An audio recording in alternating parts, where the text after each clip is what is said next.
स्वारगेट सारखा प्रकार जयकुमार गोरेंबाबत पुढे येतोय। संजय राऊतांचा गंभीर आरोप, पीडित महिला विधान भवनाच्या समोर उपोषण करणार, अमित शहांना पत्र पाठवून सर्व माहिती देणार। राऊतांची माहिती, एक मंत्री विवस्त्र फोटो महिलेला पाठवतो तर एका मंत्र्यानं माजी राष्ट्रपतींची जमीन बळकावली, विजय वडेट्टीवार यांचे गंभीर आरोप। मंत्रिमंडळातून काढण्याची कारवाई करावी लागेल, या मुख्यमंत्री फडणवीसांच्या धमकीनंतर धनंजय मुंडेंचा राजीनामा। सूत्रांची माहिती, लोकांशी बोलताना भाषा आणि वर्तवणूक चांगली ठेवा, चुकीचं काम केल्यास परिणाम भोगावे लागतील, मुख्यमंत्र्यांचा भाजपच्या सर्व मंत्र्यांना इशारा। संतोष देशमुखांच्या हत्या प्रकरणाच्या पार्श्वभूमीवर आज धाराशिव जिल्हा बंदची हाक, देशमुखांच्या हत्येचे फोटो समोर आल्यानं पडसाद।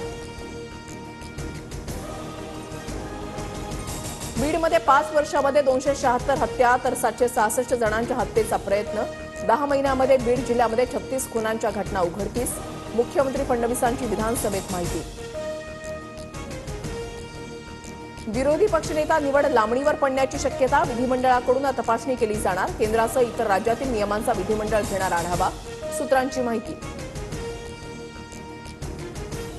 20 मंत्र्यांनी आमदार निवासातील खोल्या सोडल्या नसल्याचं समोर, विधिमंडळ सचिवालयातून नोटीस देऊनही मंत्र्यांना खोल्या सुटेनात।